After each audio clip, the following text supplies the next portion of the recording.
Sports Talk Show. Your host is here for the show tonight to interview our special guest. Show highlight the Alford Sports Talk Show. The Alford Sports Talk Show. Football, basketball, baseball, hockey, soccer, boxing, tennis, golf, and racing. The Alford Sports Talk Show. The Alford Sports Talk Show. Tune in for all the news and scores, reporting on the games and so much more. The Alford Sports Talk Show. The Alford Sports Talk Show. The Alford Sports Talk Show. The Alford Sports Talk Show.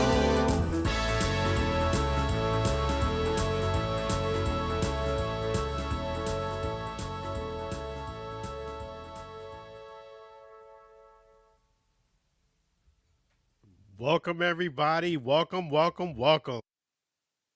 Always a pleasure to have you on board here on the Alford Sports Talk Show. We're going to have a wonderful show for you today. It'll be a great time. Definitely, if you want to join the show and talk, discuss any topic, you're always welcome here on the Alford Sports Talk Show. The live call-in number is 516-418-5572. Again, that's 516-418-5572. We also have the YouTube. You can chat right there, too, if you wish to do that as well. So definitely, we're looking forward to having an outstanding night, outstanding show. Really appreciate you joining us here on the Alford Sports Talk Show. A lot to talk about, a lot to unpack. But first, we're going to go ahead and thank our wonderful sponsor, one of our wonderful, great sponsors. That is none other than Chef G's Florida Barbecue Sauce. So delicious and addicting, you may need a support group. Feel free to visit my great friend, Chef G's, right at beautiful Tampa, Florida, at 301 South 22nd Street, Tampa, Florida. That's right. And if for any reason you can't come down to Tampa, it's quite all right. Feel free to visit Chef G's and his outstanding sauce. Boy, I had some for the 4th of July. Guests loved it. I had fusion. So this is classic. You can get honey mustard. And you can also go ahead and take advantage of Heat Wave coming in hot. All of these 4 great flavors are available. Also, Chef G's has Florida Sand, and he has Rub, and he has some great things there. Feel free to visit him at flbbqsauce.com. Again, it's flbbqsauce.com. You cannot go wrong with Chef G's. So the great thing about tonight, and is that all of the songs you're going to hear is by songwriter Sam Scola Songs. Really thank Sam Scola Songs and his beautiful wife, Mary. The first song you heard was by Sam Scola. Throughout the telecast, throughout our show, all of the songs provided are by Sam Scola Songs. They're available right now on YouTube and Spotify. We're going to go ahead and play the Chef G's Florida Barbecue Sauce song by none other than Sam Scola Songs. So let's play that song. And we're going to dive right into the outstanding show. So here we go, the Chef G's Florida Barbecue Sauce song by Sam Scola Songs.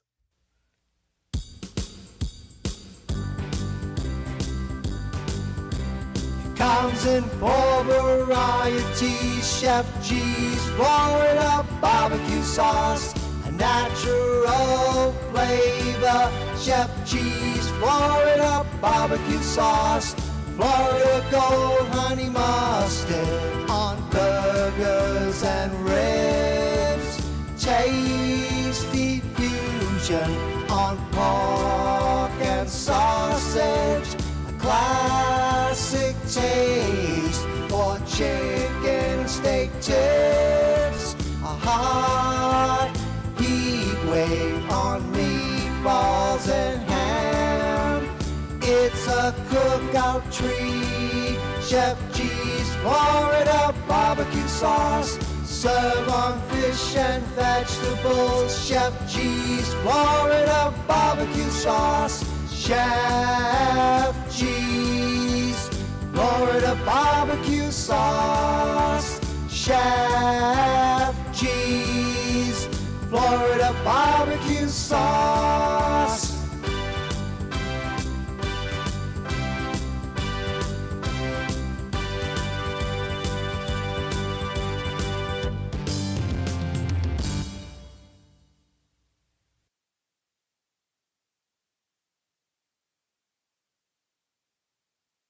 Chef G's Florida barbecue sauce. So delicious and addicting, you may need a support group.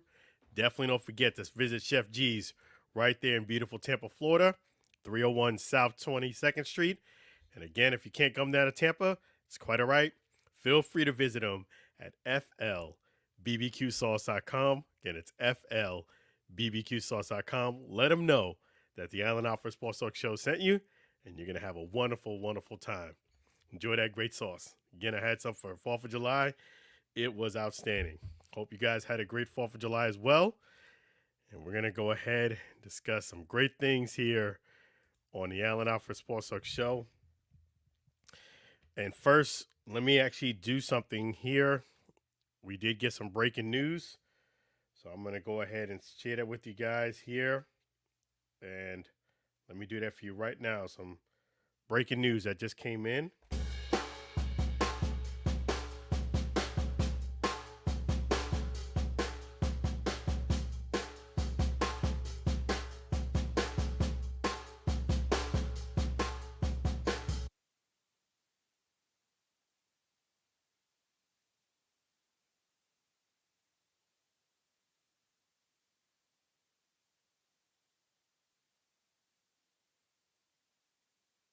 All right, so that breaking news is none other than what ended up happening was the Houston Roughnecks are not wasting any time. We're going to talk about the UFL, so we might as well just dive right into it.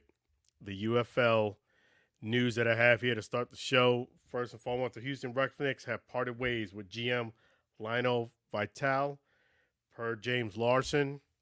They're going to give the Bombers one of their coaches an opportunity. That's Will Levis. So Will Levis will be the new GM of the Houston Roughnecks. You heard it here on the Allen Alford Sports Talk Show.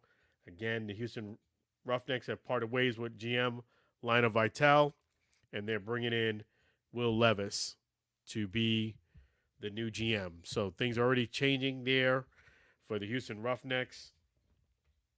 Definitely hope the best for Lionel Vital, and hope that he gets another opportunity. And yeah, so things do move fast. They didn't waste any time, so that's what's going to happen here for the UFL. And definitely, if I hear any more breaking news, I'll let you know. But they got some big things going on this month, and what I mean by big things, they have the UFL Showcases that are going to be starting next weekend. And it's going to be, if you want an opportunity to go ahead and play, I'm going to give you the sheet of the showcase, and then I'll get into, if you're going to go to the showcase, what you need to do to prepare yourself to do outstanding. Let me pull this up here for you first and show you guys this. There's also going to be something else here before I show the UFL, a UFL high school football clinic. That's going to be, if you go to my Twitter page, just type in Allen Alford, you'll see that a little bit better.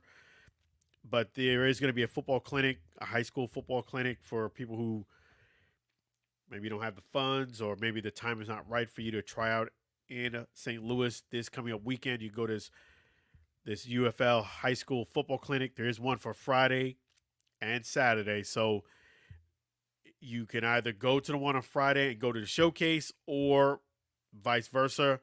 You can go to this and not go to showcase. The showcase that is in St. Louis is on Saturday. Kind of like a schedule conflict if you go on Saturday. But it is coming up this Saturday. You have to register before you go.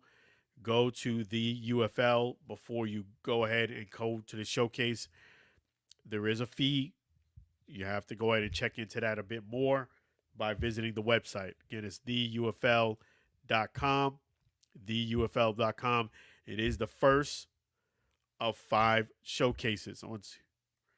I beg your pardon, 6 showcases. So make sure if you're in the St. Louis area, you come out there and ball out. You go out there and try out, register. And if you're going to go to showcase, let me give you some ideas of what you can expect. First and foremost, come there early. Come there early. What I mean by come there early, try to be one of the first people there and get there bright and early.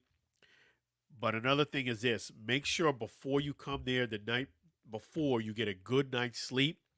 If you have to go to bed early, go to bed early. Come there, bring yourself a couple of Gatorades. It is a long day. Bring yourself a couple of energy drinks too, because when you come there showcase, you are on audition. You're auditioning your talent, your skills, your personality. I've seen some guys here coming in kind of lax. I've seen guys who don't realize that you are being evaluated, you're being watched. Make sure you come there for that day with all your energy. You understand? Come there with all your energy. Come there in a great mood. Bring your energy drinks. Bring your Gatorade. Bring your water, because it is a long day. And you want to have all your energy there. Another thing is, it is, besides, I will be more than likely at the Orlando one. I definitely won't be at the one here in St. Louis that's coming up on the 12th. But even without me being there, let me give you a heads up. Make sure when you show up, you also come there with a good mood. Don't come there with an attitude, because that's being evaluated too. But another thing on top of that is, be prepared to be filmed. Be prepared to be taken pictures of. They do also, the UFL does some interviews there too. When I went to the showcase last year, it was the XFL, and I did quite a few interviews of players. So be prepared for that. Even if you don't get an interview, don't feel bad about it. Not all media outlets will be there, but the UFL does bring their own media. So they will take pictures of everything. They will also videotape the entire event. So you never know who's watching. Come there prepared. Another thing is this. Listen intently. The coaches are evaluating also how fast you process instructions. If they give you a drill, they're going to give it to you kind of quickly. They expect you to understand and know what the steps are of the drill. My advice is, if you don't quite get it, ask a question right away, and or at least watch some of the people that are going ahead of you, because they may or may not be doing it right. At least you'll get a chance to see how they're critiqued. For example, the drill was going on for about 50 or so guys, and once there were 50 or so guys into it, guys were still messing up 50, 60 guys into the drill. The coach pointed that out. Like, hey, guys, you've already seen quite a few people do it right. I expect, if you haven't gone already, for you to already know what the drill, what you're supposed to do. Pay attention to details and listen intently, because, as he said it, Terrence Plummer, they're evaluating on how fast you can take instructions, interpret those instructions, and act on it without them repeating themselves 2, 3, 4, 5, 6, 7 times to you. So listen intently to the drills. Be prepared to be filmed and videotaped. Everything is scrutinized. They're going to do your 40-yard dash. They're going to do jumping skills. They're going to take your measurements. They're going to, ask you questions. So be prepared. But most importantly, make sure you have all of your energy and you are who you are 1,000%. You'll be surprised how many people come in there, maybe 80% lax, or didn't get a good night's sleep the night before, whatever it is. Make sure you're prepared. Come out there and ball out. Go out there and ball out. Leave it all on the field. and be prepared. Another thing is this: prior to the tryout, I would make sure that you kind of scrub your social media. When I mean by scrub your social media, I don't mean erase everything, but kind of go through it to see if everything is appropriate. No cursing, no bad language, maybe no political rants or anything like that, or even hood, activities. You might, it might sound silly, but believe me, if they're interested in you, they're going to check your social media profile and see what's on it to kind of gauge what type of person you are. You want to make sure they're getting a great representation of who you really are, not maybe who you fooling around to be. So make sure you have your social media intact. Everything is looking professional, looking good. Nothing, that's out of the norm that you would expect another pro athlete to have on their profile. You'll be surprised. That goes for all social media platforms. Make sure it's on point. Okay? Because, they're going to check. They're going to check into that.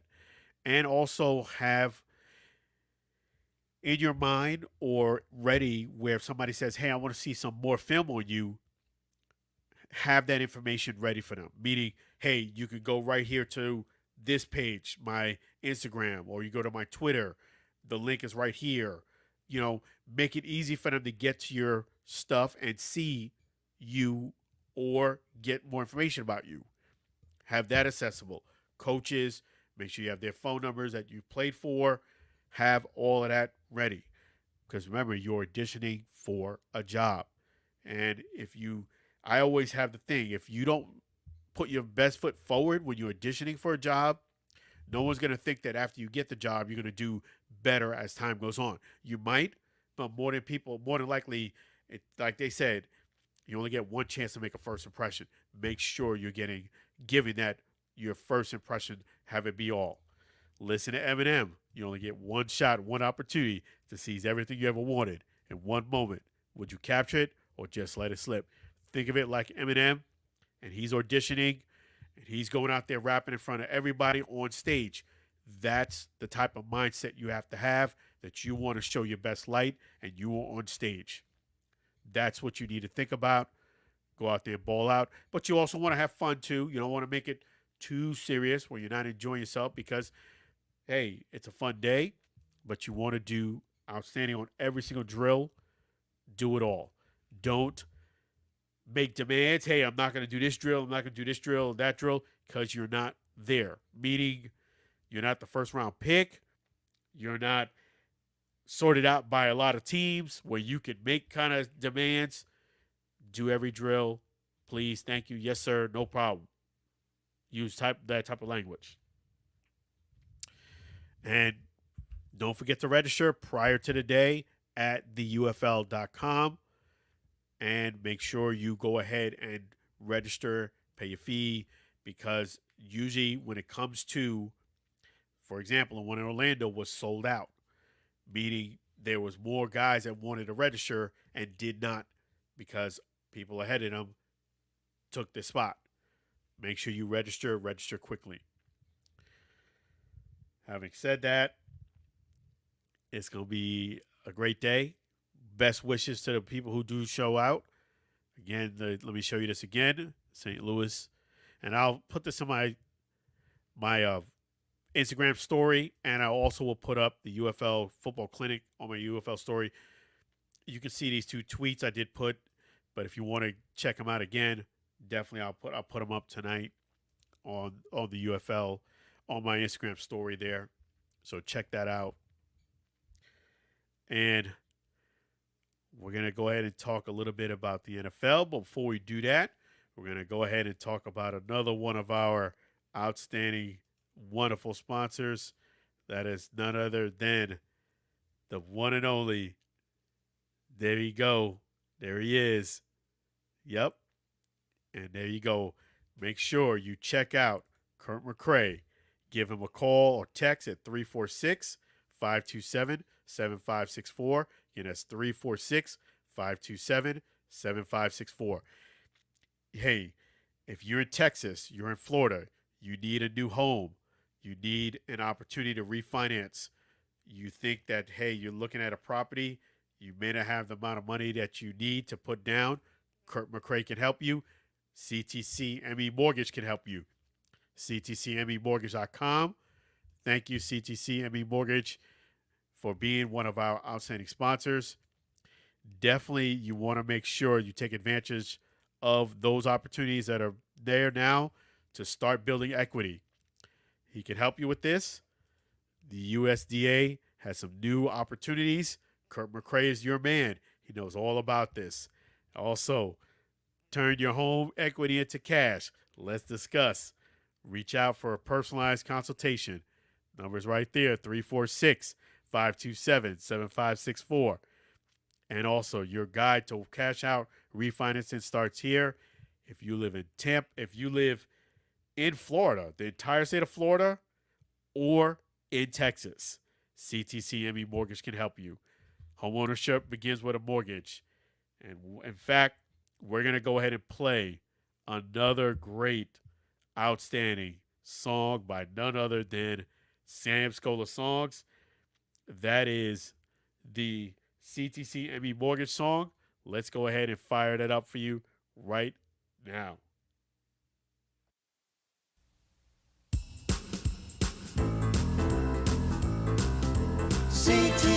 CTCME Mortgage Company, they stand by their loyalty. CTCME Mortgage Company, you can trust their honesty. Make the call today. There's no extra fees to pay. You can take a loan to own a new home. CTCME Mortgage Company, they stand by their loyalty. CTCME Mortgage Company, you can trust their honesty. Get a low interest rate, there's no need to wait. Finance a payment plan. Kurt McCray is your man. CTCME Mortgage Company. CTCME Mortgage Company. CTCME Mortgage Company.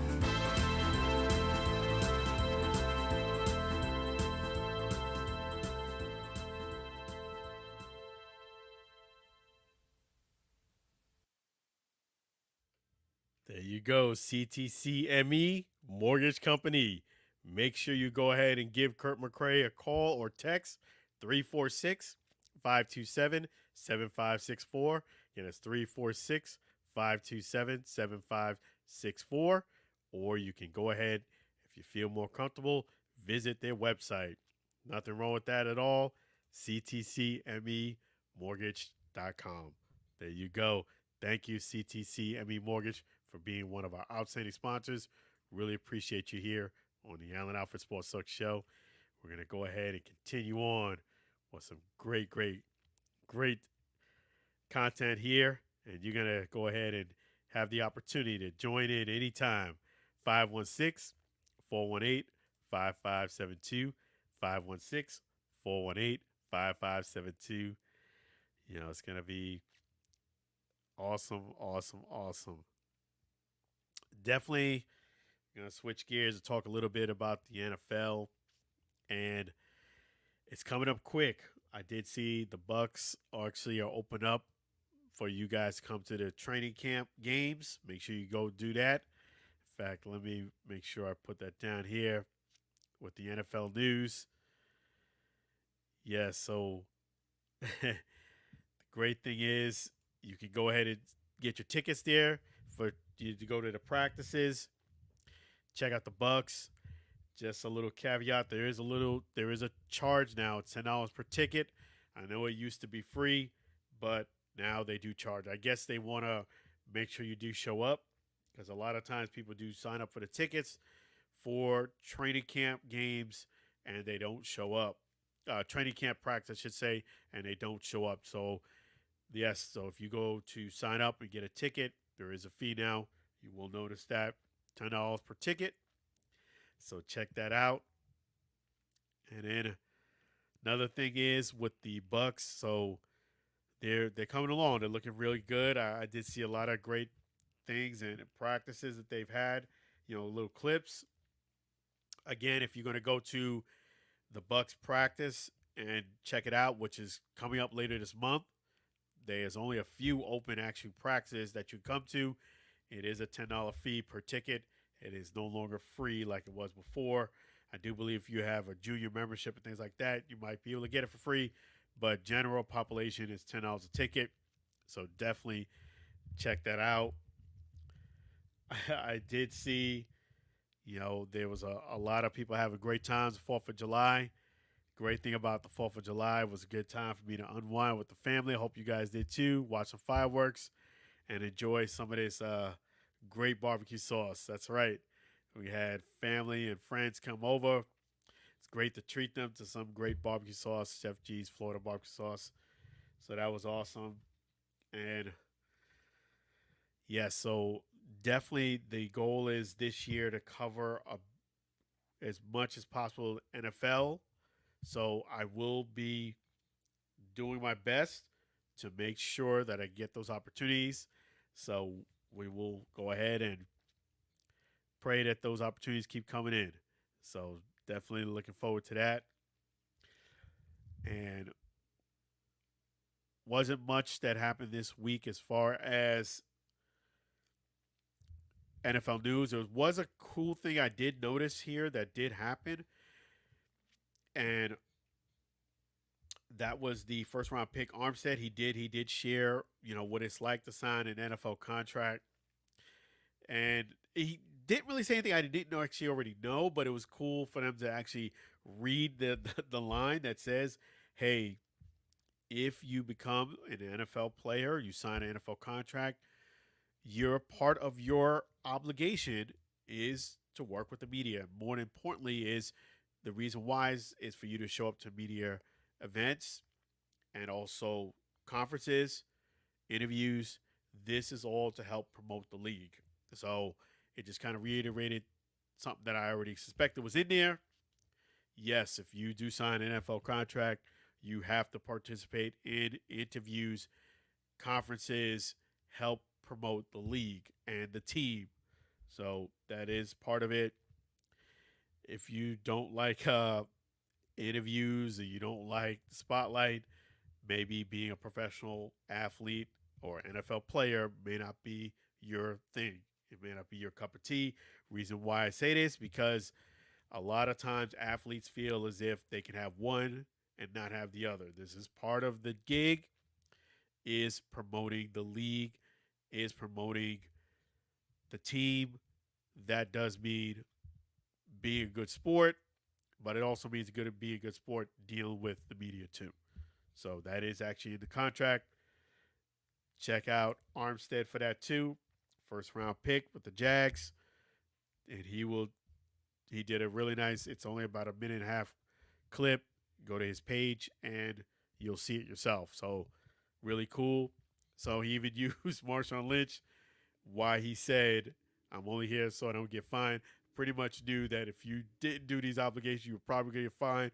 But it was really cool to actually see it in black and white. Really props on Armstead for doing that. And I'm going to go ahead and discuss something that I want to give my thoughts on, want to share a bit about this. And okay, during the Alabama game, we saw what happened. With Major League Baseball, the first time they played in Alabama, in decades. And it brought up some great things, but it also brought up some things from the past that still is very sore to a lot of people, and that is understood. And not only that, I, especially what Reggie Jack said, I said a couple weeks back when it first came out, I really appreciated him sharing his story and sharing what inspired, because a lot of times, especially now when you're getting Major League Baseball players and Negro League players getting their records in the record books and they're getting their recognition, that's outstanding. But sometimes you kind of overlook or kind of forget how tough it was dealing with that during the time that it happened. One of the great players in that era was Satchel Paige.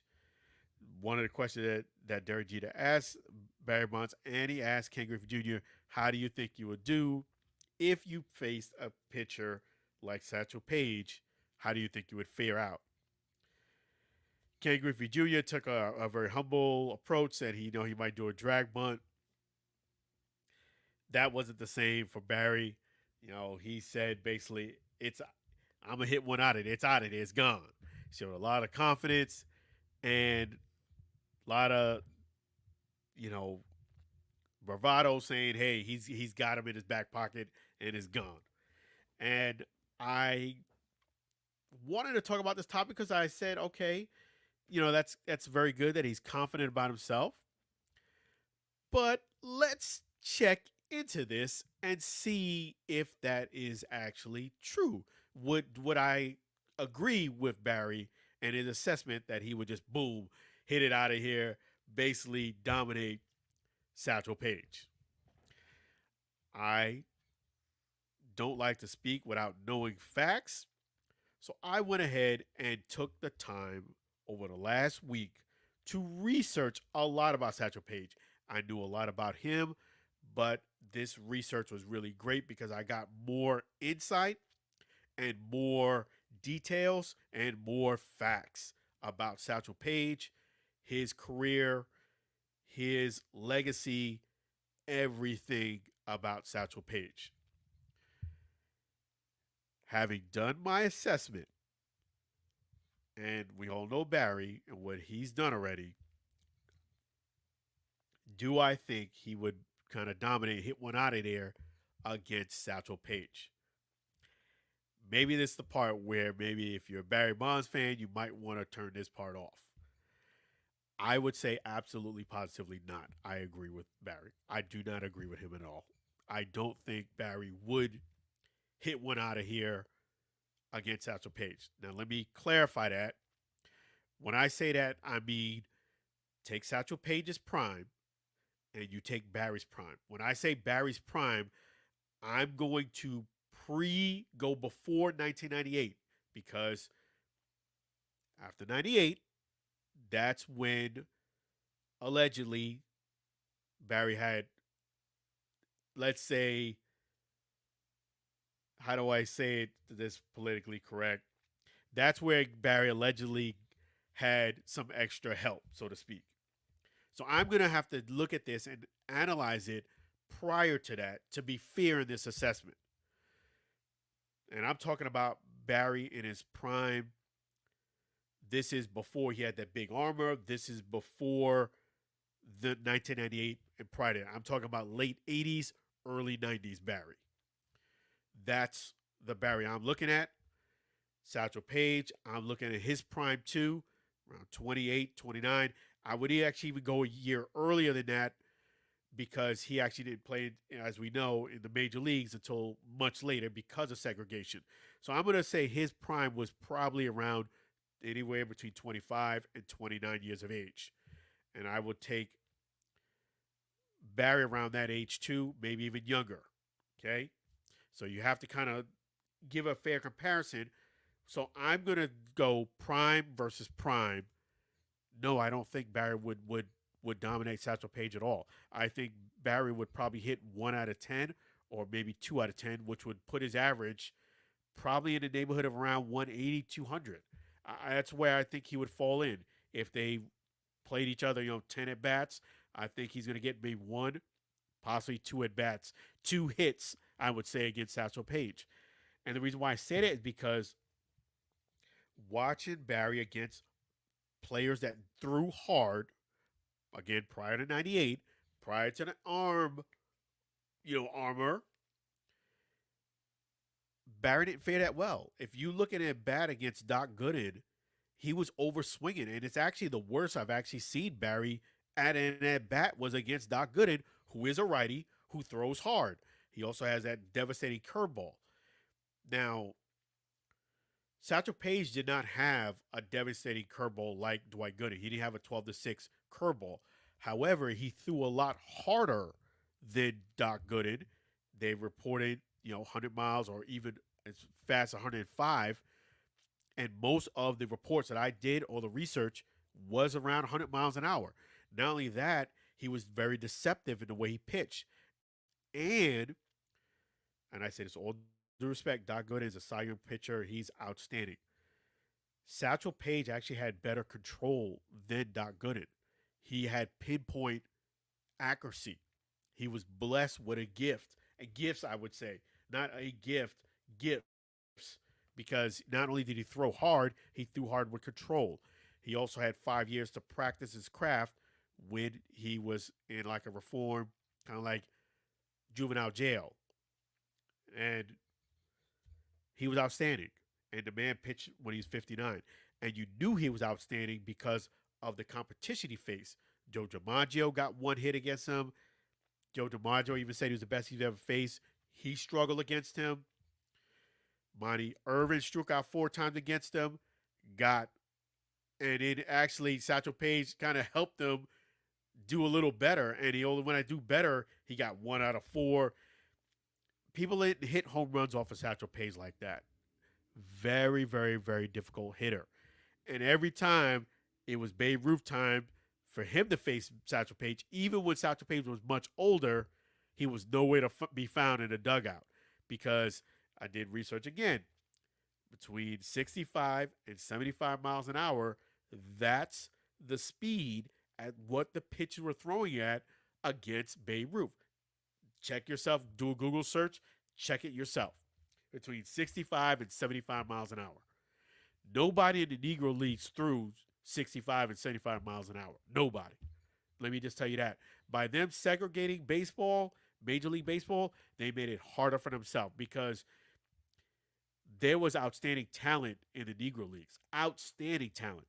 And anytime you play against somebody who's more talented than you, believe it or not, you as a player get better. Even if they dominate you in the beginning and they dominate you, it does help your game because you're facing better competition. You have to raise your level of competition. If you never get to the point where you dominate that person, the other people you're playing against and other competitors, you will do better against because you're around better competition. I don't think, and I don't think I know Barry in his prime. Watch when he faced Randy Johnson, again, prior to 98, before the body armor. Because, again, you have to be fair. The body armor was before that time, and also extracurricular activities was before that time. So those things have to play into it. Prime Barry against Prime Satchel Paige, Barry's hitting 180 batting average. I say he's hitting between 1 base hit or 2 out of 10. And that's what he would do. Now, and I'm going to get to a caller in just a moment. I'm just going to finish this point real quick. Barry, like 34, 35, 33, 34, 35. And that Barry, with the armor and extracurricular activity help, it would flip-flop. Yes, I think that Barry would get Satchel Paige. I think he would probably do well, meaning he probably would have a 400 batting average. He would probably flip it and go 4 out of 10. So his batting average would be probably 4 out of 10. And if Satchel Paige didn't handle that adversity well, it would go more and higher in Barry's benefit. But prime Barry against prime Satchel, Barry's not dominating Satchel Paige. I'm sorry. I say it with all due respect. Having said that, I want to get this gentleman's opinion on it right now. Bring him on the line, and love to hear his perspective. Hey, how you doing, Lou? All right. Well, don't forget that was a different era. Satchel Paige and Barry, Barry Bonds. It's hard to really compare the two. And when you think about it, nobody's batted 400 since the 1950s. Yeah, I mean, you're not going to see that again. Not with the way today's game is being played. I mean, so there's really no comparison. No, you're right. I mean, what I mean by that is like I'm not saying he would bat 400, but I'm saying if he faced Satchel Paige 10 times, let's say, I think Barry, 33, 34, 35-year-old Barry, towards the way he was had that 4 year stretch, I think that Barry would do well against Satchel Paige. I think if you took Hmm. Satchel Paige prime and you took Barry's prime prior to 98 and all of that stuff, I think Satchel Paige would dominate Barry. Yeah. That's And the, I'd probably say the Koufax could probably dominate him too. I agree with you on that too. I agree. And if you look at the history prior to 98 and beyond, Barry didn't do well against guys that threw really, really hard, meaning guys that were in the 95-mile-an-hour range. I mean, he would get them from time to time, but they did better against him. You understand? His batting average wasn't as great Yeah. with that type of pitcher. But I'm really sorry I missed your show last weekend. I apologize about that. I had a birthday party I had to go through, and it got so busy on my end. I apologize. But how was it? Well, kind of, in the middle of the bird, but got through a lot of topics, so that that made up for it. Oh, that's awesome. That's always a great thing. Yeah, I get through a lot of topics, Uh, nicely. I mean, because June has been busy and July is going to be busy in the sports world as well. it has been. You're right about that. It has been very busy. July will be busy too. Yes. We got a lot going on in July. Yeah, I'm actually thankful that the first couple of weeks of July, I have nothing really planned as far as events goes. That's kind of good because you get a chance to get a little downtime. It's always good. Yeah, but on the sports calendar, it's going to be busy. Oh yes, absolutely. So, what are you looking forward to this month? Sports wise, Yes. can I give you a hint? Oh yeah. It happens every 4 years. Okay. Yeah, the Olympics. Exactly. I feel like that'd be Olympic theme, but that'd be too corny.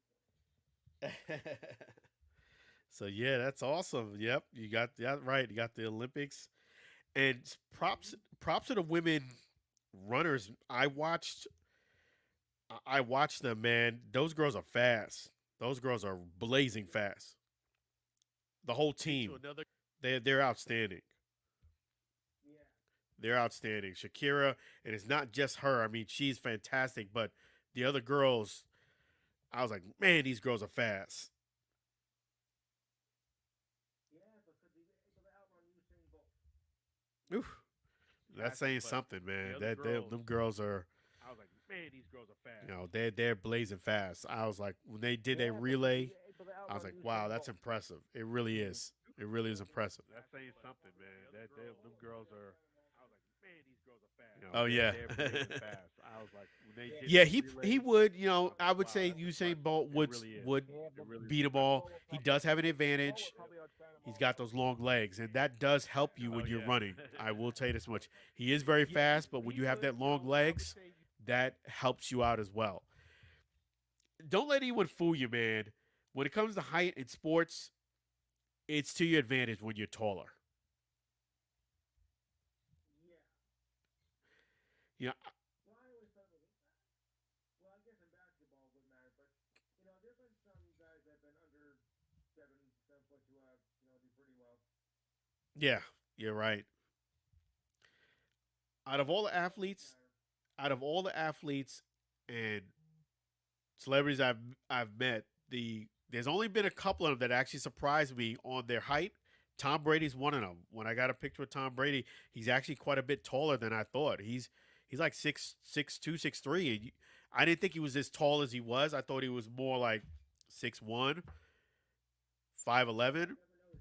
But yeah, he's actually very tall. Actually, I never it never dawned on me he was as tall he was until I actually got a chance to meet him. Yeah, but size is always bad because there've been some guys that like uh 7'6", 7'7". They weren't that good. Yeah, I mean you can't just have height. You're right about that. No, You got to be great, but if you are great and you got height over somebody who doesn't have height and they're great too, and you're comparable, you're gonna you're gonna have the advantage over them. Like can't teach height, unfortunately. But yeah, it's definitely yeah. it's gonna be great. And also, I wanted to Well, get I your always thought thoughts it was. on a few things. Well, I guess in basketball it would matter, but So, there've been what do some you think guys about the that have been Yankees? under 7 foot to do pretty well. I can't believe how they lost to the Yeah, Reds. you're right. Size doesn't always matter. Yeah, and the thing that kind of surprised me was the amount of lackadaisical, lazy play. You don't see usually play like that in the Yankee Stadium. You don't. Just the lazy type of baseball. I think just taking it for granted. But yeah, that surprised me.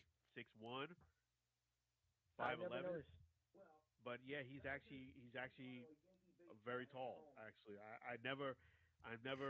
You know what? You're right. And props to Joey Chestnut. I got a chance to Yeah, meet but Joey size is Chestnut. always bad because there've been some guys that It's not the same with him not 7'6", 7'7". competing. They weren't that good. It's not the same with him not competing. No.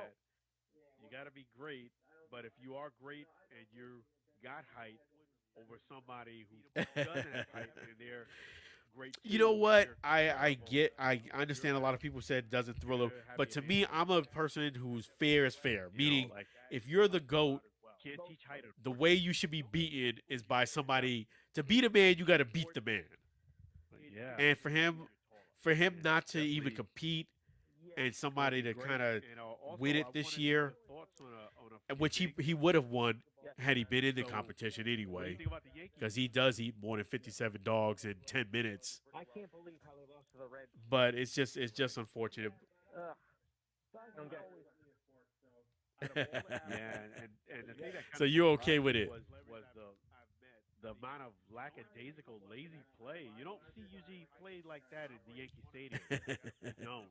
Yeah. Time to change the channel, I guess. Yep. Yeah. Yeah. Well, Yeah. now this is 4th of July, like Yankee baseball and at home. You know what? You're right. And props to Joey Chestnut. I got a chance to meet Joey Chestnut. Yeah. Hey, you know how it is. Things that are old, they bring it back, and it becomes cool again. Yeah. Well, I don't go. I don't really pay attention to that. That doesn't thrill me. And in WNBA news, which is kind of cool now, is I'm loving the fact that it seems like the players are now starting to open up and kind of chill out a bit on Caitlin Clark. Do you get that same impression? Yeah. Yeah.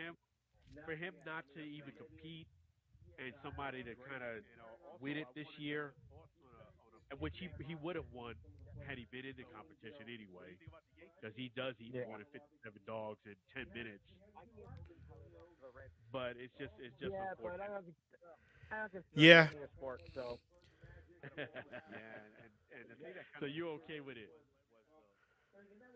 I basically don't think. When I hear about it, I'm like, I gotta turn it off. Stop. Yeah, that's a good point. I just feel as if they're giving her a little bit more respect. I mean, I mean, it's not worlds of it's respect, almost but like it when does you seem get like breakdancing they're in the Olympics. Like, oh boy. becoming a little bit more accepting of it. I mean, it is what it is. The girl is bringing attention to your sport. Take it for what it's worth. Why not? And props to Joey Chestnut. I'm surprised they didn't do You guys disco get to dancing see in the Joey seventies. Chestnut. Never mind. Yeah, she's You know competitive, how it and is. Things that what are I think what old, Angel Reese they bring it is like back you when it said. comes I think cool it's a again. jealousy thing. She Up and wants to coming, be Caitlin Clark. She wants to be that in the position of Caitlin Clark. Because I remember all that She stuff. wants to be the show starter, and she wants to be the number one diva. She NBA wants to be the news. diva, but What's just kind of she's cool gonna take now second is fiddle to Caitlin I Clark. like I'm loving the fact that it seems like the players are now starting to open up and kind of chill out a bit on Caitlin Clark. Do you get that same impression? you know, Not yet. I mean, maybe it's. that's how great that I team don't was. think Is it's that completely wearing off yet. you had You know, guys who kind of got like the spotlight, animosity has to be too but much they there. didn't take I mean, all the spotlight. You understand what I'm saying? well, I Like think it's Dennis Rodman like, got his attention, he but has so he did has Michael two Jordan. rivals, And so, But it's just a yeah, not as much as you know, Michael and with Dennis, of Magic, course, but Scotty got his attention too. Well, but again, So that's did just a Pippen. reference. On the court, off the court, when I hear about you have to get that way too. Right. Yeah. yeah, that's a good point. I just feel as if they're giving her a little bit more respect. I mean, it's not worlds of respect, but it does seem like they're becoming a little bit more accepting of it. I mean, it is what it is. The girl Yeah. is bringing And attention to and the the sport. problem with them was, Take it for what it's worth. and the big thing with them was ego. Too much ego. Too much ego. Too much ego. Never mind. Yeah, she's competitive, and what I think what Angel Reese is like you said. I think it's a jealousy thing. She wants to be Caitlin Clark. She wants to be Yeah. in the position of But Caitlin believe it Clark. or not, She wants to be the show believe it or not, the starter, person who and didn't have as you know, much of an ego, she who at wants to least be didn't show it as much and was really wants to be the cool, diva. I think was Dennis Rodman. Believe it or She not. takes second fiddle to Caitlin Clark. Yeah. He- Well, if you want a diva, He was a diva. He definitely was. And he definitely was. Another thing, props to the Chicago Bulls and Michael Jordan and the team. That's how great And that team was. and the reason why I'm that giving him props is because you had guys who kind of got they like were the able to spotlight. keep him on the court. They didn't If things got crazy off the court, they had to go to his hotel room to go looking for him. They had to do a lot of babysitting, but they did get him on the court, and they did get him to produce at a maximum level. So I got to give them credit for that. So did yeah, Pippen. but the problem. It's like you got a wild child. You're a parent. You got a wild child, and you're hanging in there. I just feel as I if mean, they're it was giving her a like little like the 90s versus the 80s, the 70s. The Bronx is burning. Well, becoming a little bit more accepting of it. burning I them mean, too. it is what it is. The girl Yeah. and, and the problem. I just think Dennis does a lot of stuff to get and the attention. big I thing with really them was do. Ego. He Too loves much the ego. spotlight, man. Too much. He ego. loves that spotlight. Too much ego. And you know what? I give him credit because he could. Not everybody's for the spotlight, and he relishes it. Reese is like you said. I think it's a jealousy thing. She wants to be Caitlin Clark. She wants to be so in the position of Caitlin. But believe it or not, she wants to be. he wrote a book, got in a wedding dress, and At least didn't show it as much, and was New York City. I mean, in Chicago. Believe it or not. Yeah. Yeah, but still, he was a diva though. But yes, He was a I'm curious to hear what you got cooking this And he weekend. definitely was- another thing, props to the Chicago Bulls and Michael Jordan and the team. And the reason why I'm giving him props is because they were able to keep him on the court. If things got crazy off the court, they had to go to his hotel room to go looking for him. They had to do a lot of babysitting, but they did get him on the court, and they did get him to produce at a maximum level. So I got to give them credit for that. It's like but it's like you got a wild child. You're a parent. You got a wild child, Yeah. and you're hanging in there. Yeah, but the thing is, you got a wild child, it's also a space alien too. There's no proof. That's right, folks. Between 4 and 6 p.m. Eastern Standard Time Zone And tomorrow. I just And think Dennis does a lot he of didn't stuff even to get tell you attention. about that. I really do. You can check him out He on loves YouTube spotlight, too. man. The Enhanced Love Sports that Show. spotlight. And Yeah, you know what? too much. I give him credit because he could. Not everybody's for the spotlight, and That's he right. relishes The it. Enhanced Sports Show. Between 4 and 6 p.m. Eastern Standard Time Zone. Caitlin Clark. And then the call-in number is 512-543-5433. 4662, 512-543, 4662. Make sure you call in tomorrow. Lou's going to take great care of you. I'm going to be one of the callers too, so make sure you call in too. But yes, I'm curious to hear what you Looking got forward coming to this it. weekend. Well, let's see. We'll take care of the Always a, NBA and NHL free agent frenzy. it is. It's going to be a mega month. They were able to That's right, folks. Make sure you. things got crazy on Alford. They had to go to his hotel room to go looking for him. They had to do a lot of babysitting, regular but baseball, they did get him on the court, and they did of get course, we got the him produced at a max level. So I got to give him credit. Oh, all right. What time is the 19th show? The sports calendar, Wow, the standings, 4 and 6 p.m. the story of the week. you're hanging in there. So call 512 Okay, cool. 548 Cool. tomorrow, So, 6 p.m. that sounds interesting. I'll make sure. Time. You're welcome. Always a pleasure, Lou. There's no Thank you so All much. right, folks. Appreciate you. 4 and 6 you, Lou. p.m. Eastern Standard Time Zone tomorrow. And That's he awesome. didn't even tell you about that. Really appreciate Lou. You can check him out. So the on 19th, YouTube, he's too. going to have a Friday and a Enhanced Saturday Sports show. But make sure you call in tomorrow, 4 and 6 p.m. Eastern Standard Time Zone, and check in the Enhanced Sports Show Enhanced Sports right Show. on YouTube. See, 4 Definitely and will 6 see p.m. Lou. Eastern Standard And Time again, his Zone. phone number again is And the call-in 512 number 543 4662. 512 543 4662. 543. Definitely check out Lou and the Enhanced Sports Show. If you call in It's going to tomorrow, be awesome. Lou's going to take great care. And what I'll go ahead now is discuss another one of our outstanding sponsors. That's right. That's the great thing about the Allen Alford Sports Talk Show. We are blessed by having great people help support the show. And that's not only yourself, great fans, but our great sponsors too. If you guys work real hard, you definitely need that vacation. Guess what? Thanksgiving is coming up real soon. Gives perfect time for you to do a cruise. Virgin Voyages. No kids, no cooking. Thanksgiving is all straight out for you. You got it. Make sure you go ahead and give Pushpin Adventures a try. They could do destination weddings, corporate events, which is not easy to do, masses of people. They could do couples. They could do singles.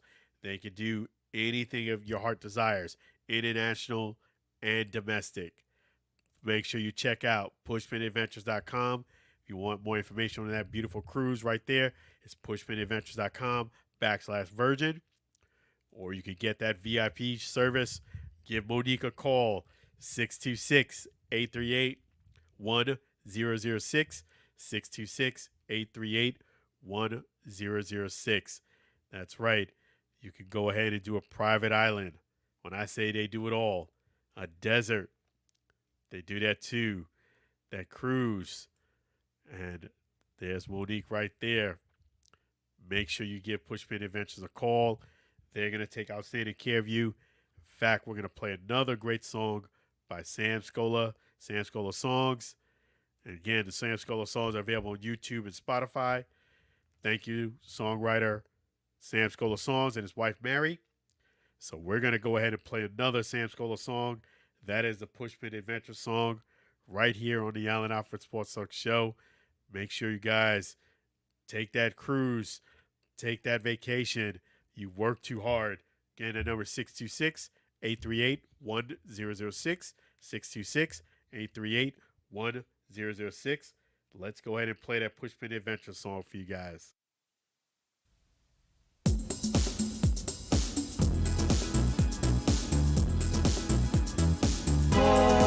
Pushpin Adventures.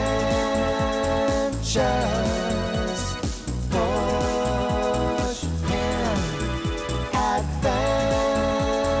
Adventures. Book a trip with Pushpin Adventures.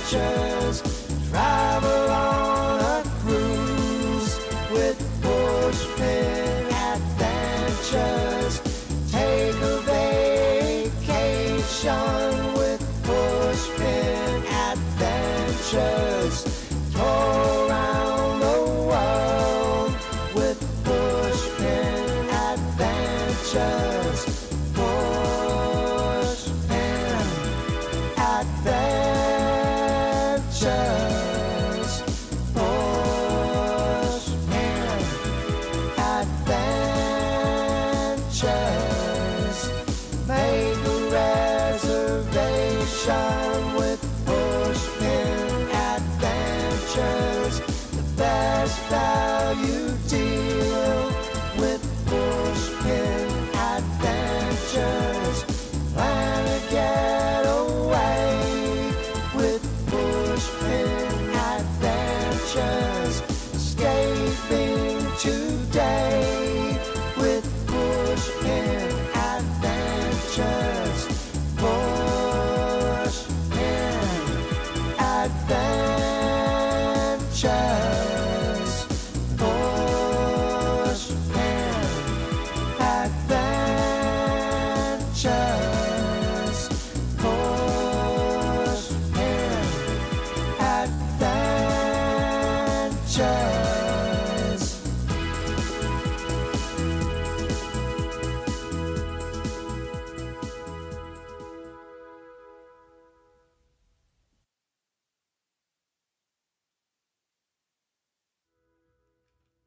Make sure you get a vacation, get a destination. Make sure you give Monique a call. She'll make that dream a reality. 626 838 1006.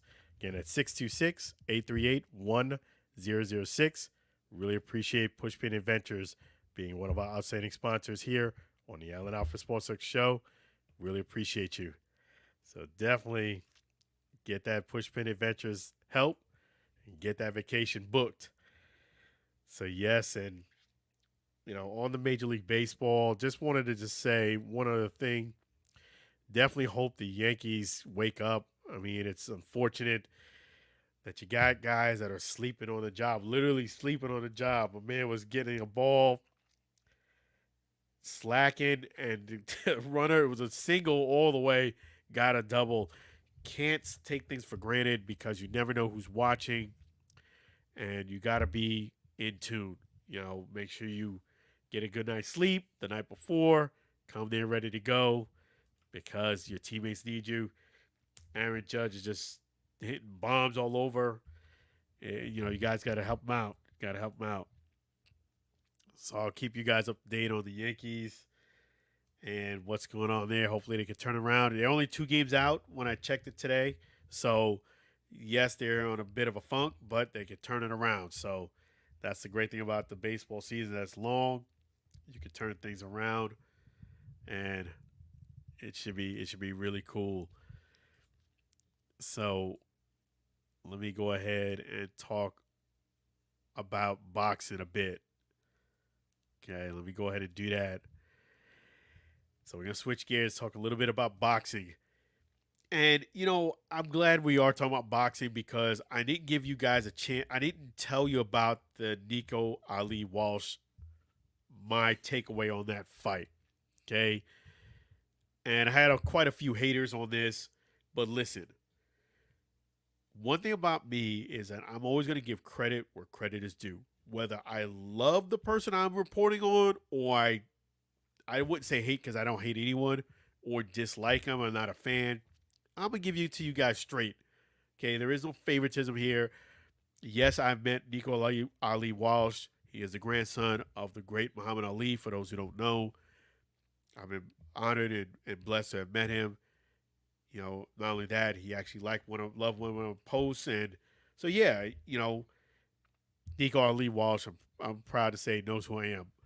Having said that, he had a fight last weekend. Okay, I watched the fight. Now, mind you, you got to know the rules. In order for you to critique or criticize anyone, you got to know the rules of the game. In his fight, it was a 6-round fight. 6 rounds, folks. Not 12, not 10. 6-round fight. Nico Ali Walsh clearly, he had a rematch. Okay? And the reason why that's important is because the rematch was against a boxer that he had lost against. And I'll get more into those details. Let me actually take a great call from one of you guys. Let me go ahead and do that now. Welcome to the Allen Alford Sports Talk Show. How you doing? Yeah, I'm cool, man. How you doing? I'm doing great. Thank you for asking. How about yourself? How you been? I know. Yeah, It's real hot out there. You're right about that. It's man, you gotta stay indoors nowadays because you're right. It's smoldering hot out there, and it's unforgiving. But the good news is, if you want to lose some weight, you can do that now. Right, right. Easy work. You was about to talk about what? Ryan Garcia? Yeah, yeah. Ryan Garcia, what are your thoughts about him? And I'm glad you brought that up. What are your thoughts about Ryan Garcia and this whole thing about him and Devin Haney? Well, I mean, the thing about him and Devin Haney, honestly, I don't even know if we can include Haney in it. I mean, that's really the boxing associations and different alphabet groups that are deciding that they're going to make an example out of him. This is more harsh penalty than baseball or any justified in that way. But yeah, they're really going after him. It kind of makes me wonder if they know a little more than we do about some of the personal stuff with Ryan. So we saw him crash out yesterday online where he's just yelling racist stuff, uh, about black people, yelling stuff about Muslims, all the other stuff. Then he comes back today and he's talking about Jesus and saying he's apologized. I've never heard of a drug making you racist, but I guess this is the first case. But yeah, Ryan, I don't know, man. Yeah, That's an interesting, weird dude. and that's the thing, like it's funny, but it's also not funny because I really do believe, and I've been saying it for a while now, that Ryan Garcia needs some help. He needs some. He needs like a good mentor, somebody he looks up to and respects, that's gonna put him on the right path because he's been off the rails for some time now, and yeah, I think it's just gonna get worse with the time off that he's gonna have now. He's a guy who loves attention, and the only way he's going to get attention now is not going to be in the ring. It's going to be doing stuff on social media, and I just think he needs help because I think he's lost. I really do. I think he doesn't even know who Ryan Garcia is himself. I really do. You know Yeah. the stuff the stuff that he says is just be off the wall, Mm-hmm. and then Yeah, I mean, I don't know, man. It's just, okay, some people's fame is going to eat them alive, period.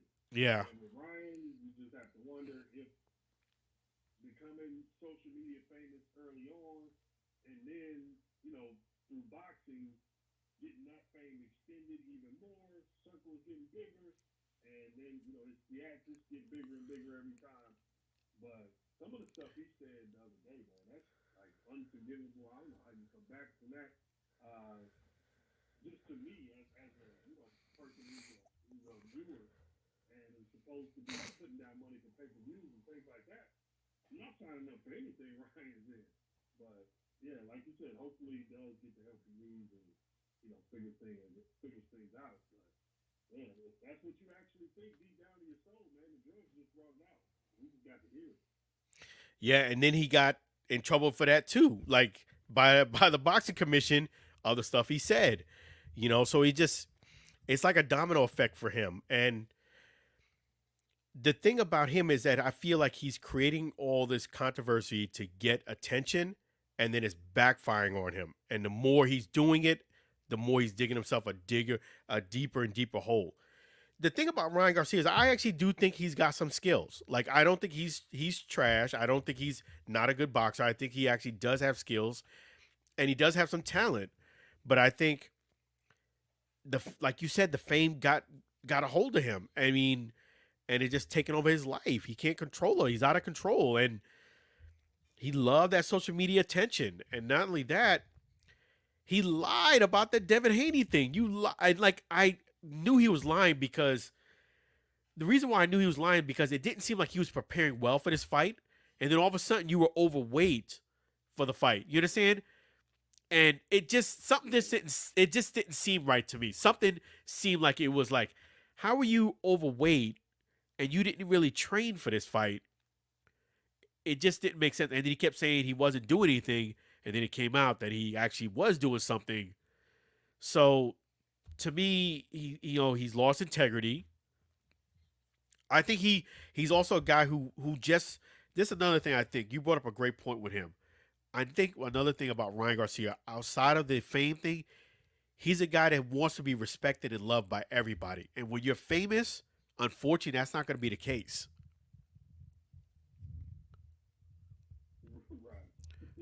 That's just you know what I mean. That's what comes with the territory. Then you're gonna have your critics, you're gonna have your fans, but you are gonna have to be able to handle both because when you're famous, you gotta take the good with the bad. People don't know that about fame. Is that another thing about fame is that it's like a drug too. It gets addictive. You saw that with AB. You know, AB had the world, man. This guy started living his life through social media. See, I'm glad you brought up AB because the thing about AB is I think Ryan is a much better talent than AB ever was. I don't think AB was ever a great talent. I think he was really good at marketing, really good at promotion, and like you said, the fame and spectacle. So he just made a spectacle at all times. He's still one of the best ever to get on the microphone as far as like combat sports. Like he's really good at that. But as far as like a fighter, like I just don't see him as ever being a great fighter. With Ryan, it's just unknown because he was so young and his career was all in front of him. And the only, the thing he got, the thing with Tank, that's never going away. Like people can't unsee you quitting. So that's the part. And kind of to bring it back to the Devin Haney point you made about, I haven't considered him in this conversation because say what you want to say, people saw you lose, man. Like you can get, if the decision reversed, you can do whatever you want to do. People saw what they saw; they won't forget it, even though you were at a disadvantage because this guy was clearly cheating. But that doesn't take away what people think of Devin. So, despite going to Australia and everything that he did, I don't. Yeah, I wonder. What happens next with Devin? Like, who do you see as a realistic opponent that's actually going to get people to, tune in and see, okay, this is actually Devin. That wasn't Devin that we saw. That's a great question. Is that what's his next move? Because I think the next fight he has, regardless of who's his opponent, because of all of this stuff that's going on, believe it or not, Devin Haney's got more popular. I think everybody's gonna watch how he fares out in his next opponent, even if it's not a good opponent. Because now I'm kind of lost who he's gonna fight now because that fight was like it's a no contest, so it's like it never happened. And I don't think he's gonna fight a guy like Shakur. I don't think he's gonna fight the top guys. So it's like who are you gonna fight? You know what I mean? I'm kind of curious to see what his next moves are because I don't think he's fighting a guy like Shakur, which I know he'll lose to him. I just don't think he's gonna go to that step. I'm curious to see what his next move is. If he's gonna fight a Teofimo Lopez or somebody like that. But I saw holes in Devin Haney's game, and to your point, it did not surprise me. We will never know if he could have done that clean. I think Ryan Garcia could have beat Devin Haney with the way he was fighting him without cheating. That's the crazy thing about it. I think he could have beat him without cheating. But like you said, we can't undo what we saw. I mean, if you if you take performance enhancing drugs and you got a guy who's got undisputed and you put him on the canvas 5 times in a fight, that's gonna make other people think about cheating too. You understand what I'm saying? Mm-hmm. He washed him on that fight. He goes back to the baseball problem, where the incentives point to, hey man, even if you get the penalty, if you get that one shining moment, that might carry you for the rest of your career. And to be honest, the game of sports enhancement and drugs and everything else is always a game of catch and kill. So when the drugs get ahead of the testing for a few months or a year, get away with it, and then the testing catches back up, and then the doping people have to figure out a new, get around, and the cycle continues. My man Balco, he's still out there, man, doing work. yeah. He ain't retired yet. He's not the only one. He's not. I mean, man, if you could take performance enhancing drugs and have that type of performance, that's gonna make people think about it. But I do think Ryan could have beat him straight up. I just think Ryan didn't have to cheat, and that's the crazy thing about it is you lied the whole time. You lied after the fight. After the fight, it's like you lost all credibility as far as I'm concerned. And like you said, we can't forget what we saw. You you were just getting beat. And this is what Devin Haney needs to work on. He needs to work on his defense, and he also needs to work on his punching power. He has no punching power. You know what I'm saying? Like, and I was saying this before the Ryan fight. He doesn't have any pop in those gloves. Yeah, but Alan, you shouldn't even have to say that though. Like the part about punching power, yeah, I agree. I think everybody just rocked Evans and said that. But the defensive thing, that should be a given with him. If you're a guy who's not a heavy puncher, your defense has to be A1 if you're going to fight the way that he fights. Like, there's no Sweet Pea Whitaker Yeah. who gets caught clean and flush. Like, those two things don't work that way. So, the fact that you're saying that, and I agree, like, you didn't know the hook was coming. By the fifth round, he's understanding he's going to keep hitting you with that hook. Like, that part goes beyond, ACH or anything else somebody can use. That's like you said, boxing IQ thing of how come you're not a better defensive fighter when that's your calling card? Yeah, I think speed kills. I think it was just too fast. It was coming in too fast and too strong. That's what I think was the equalizer. I think he knew it was coming, but the actual I know it's coming, but the speed was so fast. Ryan Garcia does have fast hands. I'm not gonna lie. Mm-hmm. He does have some very fast hands. He's Yeah, he but he didn't just meet him, though. I mean, what they fight 3 times? they fought. Yeah, they Kind of grew up in the same, like, the guy, like, yeah, he has fast hands.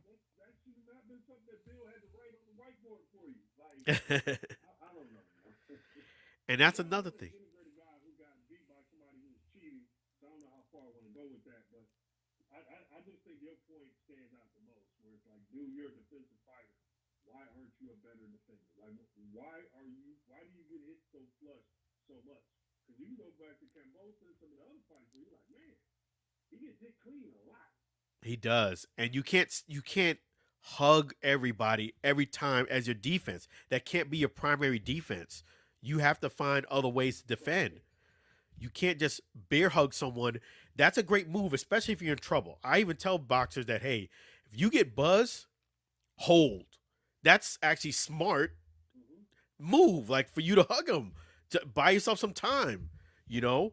And another thing is, if you do get knocked out or knocked down, I should say, wait till the number 7. When he gets to 7, get up. Like, get up at 7. Don't wait till 8. Get up at 7. Don't rush to get up either. Meaning, don't get up and when he's at 3 or 4, don't rush to get up. Wait till you get to 7, then get up and go at it. Like use the time. It's still a knockdown. Whether you get up in 3 seconds, it's still a knockdown. So use it to your advantage. Take the breather. But yeah, Devin, I saw holes in his game against Cambosis. I did. I definitely saw holes in his game when he fought in Australia. I was like, you know what?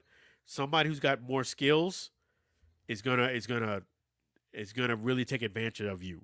And lo and behold, it happened. It happened. And Mm-hmm. you know, I think Devin Haney outgrew his dad as far as a trainer is concerned. I think he outgrew his dad. I hate to say it. I know his dad probably hate to hear this, but I think he outgrew his dad as a trainer. I think he needs a better trainer, to be real. What do you think about his dad? Yeah, I think his dad is probably the biggest thing pushing as far as his career, as far as promotion. Uh, he's much more interesting on the microphone than Devin is. Oh yeah. But your point about possibly needing another voice as far as his boxing ability, yeah, I agree. He probably does need another one. But man, it's sad for a Haney fight. Honestly, Bill is the guy who really kind of sells it from their end. You know what I mean? Yeah, he does. Doesn't say much, or he does something that looks so like when he pushed Loma in the chest, and everybody's like, "Yeah, all right, man." Yeah. that looked that looked like you planned that all day. Like that didn't look like a genuine moment. So I don't know. He probably does need another voice in there, man. Because Yeah. obviously Bill's not getting through if we're still seeing these deficiencies defensively. And if Loma probably lets his hands go a little earlier, Loma probably gets him out of there. You know what? That would be a great fight. But I think if Loma comes in like a younger, fresh fighter, I think Loma beats him too. I do. Loma's got a lot of skills. You know, he is getting up there in age a bit, but I still think he's got a lot of skills, and he's going to exploit that defensive prowess of Haney. Definitely, Yeah, definitely. yeah. He, Because I mean, he was tagging Devin, and that Devin's going through the corner, and Bill doesn't have answers, and Devin's kind of whining a little bit, and he just threw enough body shots to where I think the judges kind of gave him the benefit of the doubt. But it's tough to watch that fight and say like Devin clearly won. To me, it was a really, really close fight, razor thin. You can go either way. But anybody who says he definitively won, like yeah, that's insane. exactly. You know, I agree with you. You know, but it's man. So you think Devin goes on a winning streak from this point? I don't, but that's because I don't think the fight is very good. But we'll see, man. Like I said, they could plan out opponents and kind of ease ease the transition of this kind of going away. People are thinking about the loss and then eventually go back to Shakur and all those guys. I don't know, man. Yeah, That's gonna be a tough one. yeah. Oh, I'm you guys talked WNBA earlier too, right? yeah, yeah. So, what are your thoughts about Caitlin Clark and the way that they're treating her?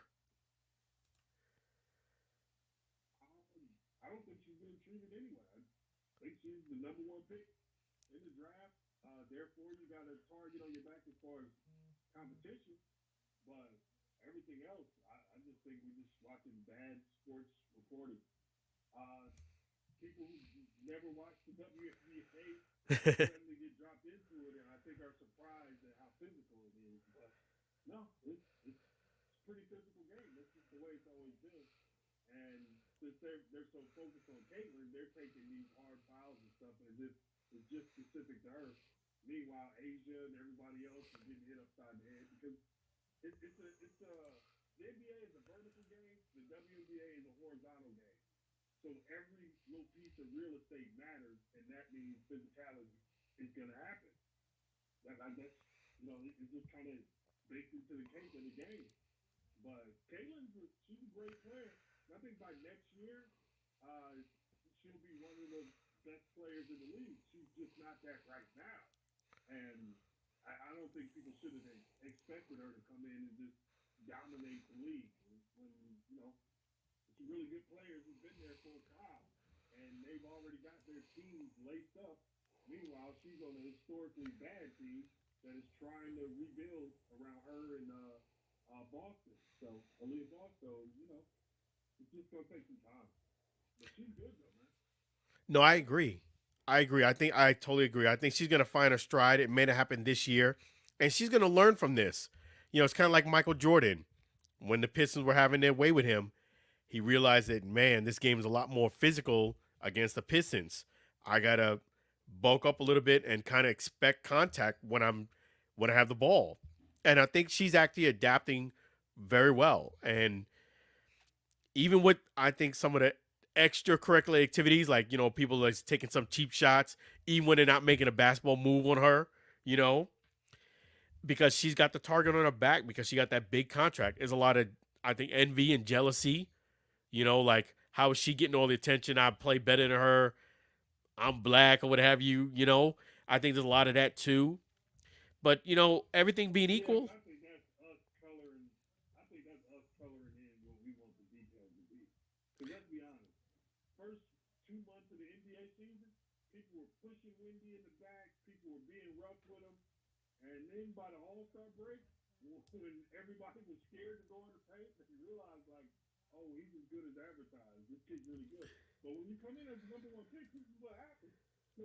there's a better prospect than Caitlin coming named Juju at USC. And guess what? Her rookie year, she's gonna get fired a lot.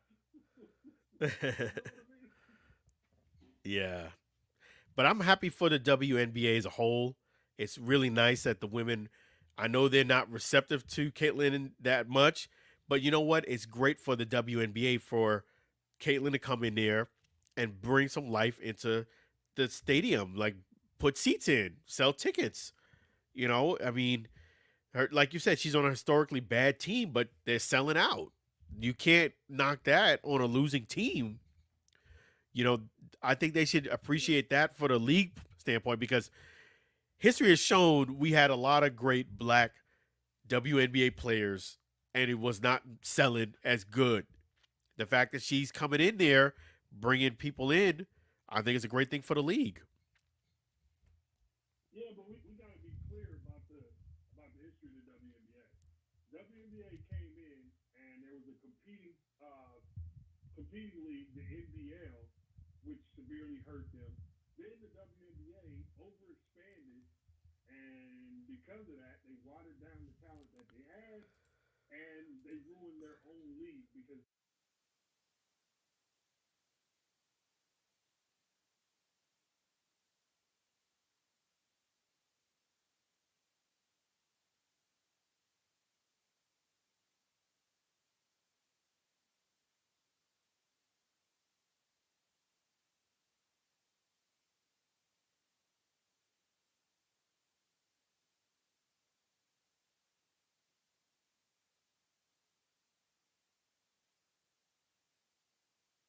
it's because of the damage that can be done.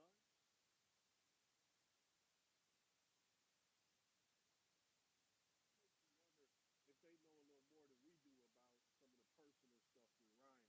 So we saw him crash out yesterday online where he's just yelling racist stuff, uh, about black people, yelling stuff about Muslims, all the other stuff. Then he comes back today and he's talking about Jesus and saying he's apologized and he's going to like her sophomore year at Iowa and has been making prop bets on her since then. So she's been making folks money for a while. So there's some different kind of allegiance to it. But the people who've been betting on Adrian Wilson the past 2 years, just rebounding and short props, just making money every day off it. Like, yeah, that's a bigger reason than this rookie class that the WNBA has exploded as much as it has. And the downside to that is, of course, you go to social media after some of these games, you're gonna see some terrible things said about some of these women because somebody lost the ring. Yeah, you're right about that. They when she first started, it was like, these girls are they're haters, they're jealous, she got that big contract. And she got a mega contract. I mean, not only did she get a big contract in WNBA, but that Nike contract, and I'm happy for her. That's the thing. It's just that I think you're right. She just needs more time. She'll get adapted to how physical they are because they're real. It's not college, like you said. It's a big difference between being a standout college player and playing in WNBA. But I think she'll find her stride. You think she's gonna be doing big things next year? You think?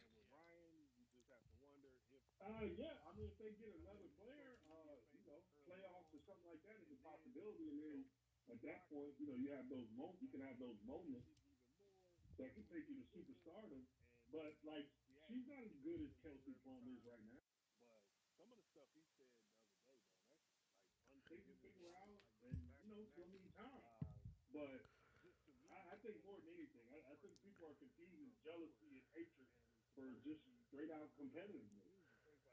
When I was in school, we went to this camp, and Stephon Marbury had this big tattoo on his arm that said Coney Island's finest, and everybody had him rated as number one in the class. So, of course, all of us point guards, first thing we wanted to do was guard Marbury and prove that he wasn't what they were saying he was, and we were just as whatever. And you can only imagine how that turned out for all of us. Like, yeah, he was that good. We weren't gonna stop him. It was like a car going by you. Like it was fun. But yeah, that's just a part of all competitive basketball, man. These people go to these elite camps and they know who's number one, forget, she's counseled at the camp of some of the elite players now. Come and speak at the camp, play with the young players and all that. So it's not like she was in Iowa and never met anybody. She was always in the top of the class. So she's been playing against all these people for years, and they know of her and she knows them. You know what I mean? Yeah, that's a great point. Sometimes seeing is believing. So it's kind of like you said, when Cam Newton has his football team, everybody wants to beat his team. Mm-hmm. Yep. The guys who we played against in high school, they got their team and they're playing 7-on-7. And the thing they would love most is to put Cam's team out. Eliminate him from contention. That's right. But Mm-hmm. So yeah, man. Yeah, so I'm excited for this. I think the playoffs are going to be really good. The Aces may mess around and three-peat, which I think would be really good for the league because then you got something to take down as far as the other teams. You got somebody to beat, and you got a favorite going forward. That's kind of how you get those rivalries. And then the Liberty, as good as they are, they got a shot at winning one too. So yeah, WNBA man, it's in a good space. It's almost in as good a space as it was when the comics were rolling. So this is something that they take a long time to try to get back to. But yeah, just remember, man, that was a huge problem for them competing with that NBL league and overexpansion. That man, that really cost that league about 10 years of legitimacy that they would already be at instead of getting there now. yeah, you're right. I mean, you just can't mess up. That's why I want the league to continue to grow. I definitely want the girls to not be too hard on Caitlyn because I don't want them to injure her or anything like that where she's out because Man, y'all gotta stop talking about her like she a Make a Wish kid. She'll be fine in basketball, man. These bruises and bumps should be fine, man. She's figuring things out. I'm telling you, before you know it, she starts throwing up 10 threes a game and getting into the lane a little more too. Like I think the other thing is Peyton is big, and I think people assume she's this little thing from Iowa. No, Peyton's like 6'1", and she probably has to put on a little muscle, but when she's standing at center court with Tarasi the other night, it's like, man, Peyton's almost as big as Diamond. yeah. So you're right. I definitely don't doubt she's gonna find her stride. It's just gonna take some time. She's a great player, and history shows great players they'll find a way as long as they really want to.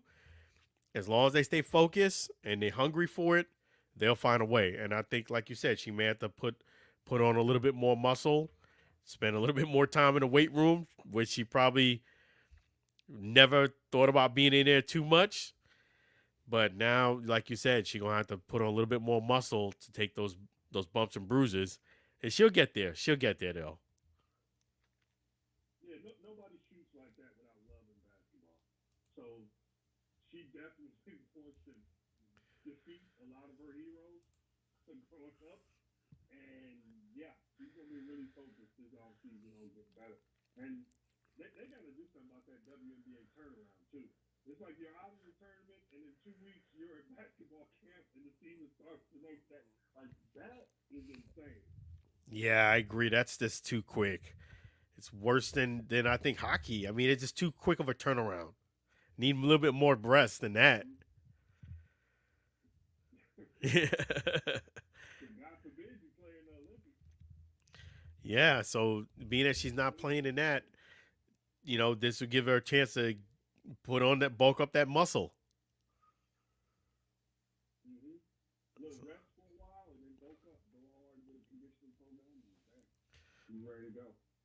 That's right. But speaking of the Olympics, how is Joel Embiid allowed to play in the Olympics? I don't understand teams like the 76ers and other constantly banged up. How you allow them to play extra basketball? Like I don't understand that. Yeah, it's crazy, how he got a chance to get that the green light for that. But I figured that I guess they would just say, you know what, he's going to be one of many stars, and we don't have to play him so much. But like you said, an injury-prone guy playing some extra basketball, it makes you wonder and worry at the same time. Yeah.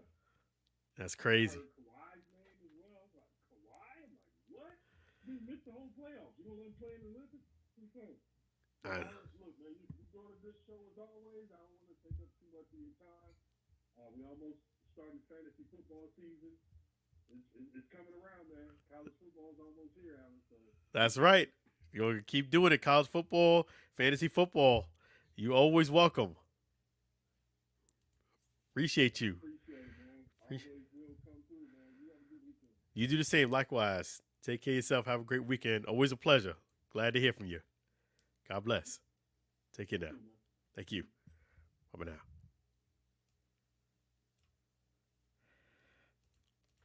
Always a pleasure. That's right. Definitely great to talk to my good friend there. And yeah, that's awesome. The great thing is he's right. I think Caitlin Clark is going to be something special, and I'm rooting for her. I'm rooting for her. I'm rooting for the league to continue to grow because I want the WNBA to make it. As much as some of the girls might think that everybody's hating on them, everybody except for, and probably right now, even Caitlin Clark probably thinks everybody's hating on them too. The truth of the matter is, I, for one, wants the WNBA to flourish. I think Caitlin Clark is great for the league because you're getting more, you're getting more people to come to the game. That's the only thing they were really missing. They were struggling with getting, new fans in. You got some new fans. Let's keep growing with that momentum. Keep growing with that. And definitely wish Caitlin Clark a lot of success. I want her to continue to do big things. I know she is because she's a skilled player. She got a lot of talent. She's going to learn from this and get better and better. And the great thing I love about her too is that she's very competitive. When you hear her talk, she competes. Even they had like a water contest where you had to fill up a cup of water. She got even real competitive with that too. So big things going to happen for Caitlin Clark and the WNBA as a whole. I just think, sometimes, Babe Ruth comes through, Aaron Judge. In baseball, we saw the home run race. Sometimes you got to ride that wave. I mean, I know that home run race was on suspect, but hey, it did bring back life to baseball. The '94 season with them having the strike during the playoffs really set baseball back. That upset a lot of people, myself included. And I don't agree with performance enhancing drugs. I would never agree with it. But we didn't find out too much later that's what was going on. But you can't deny that it sold and got fans back.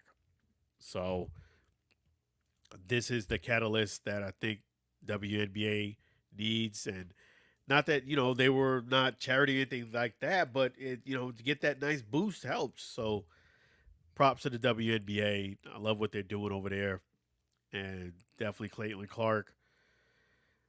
But yes, in boxing news, I definitely do hope and pray that Ryan Garcia gets the help he needs. I think he just needs like a really good mentor, and he might need some professional help too.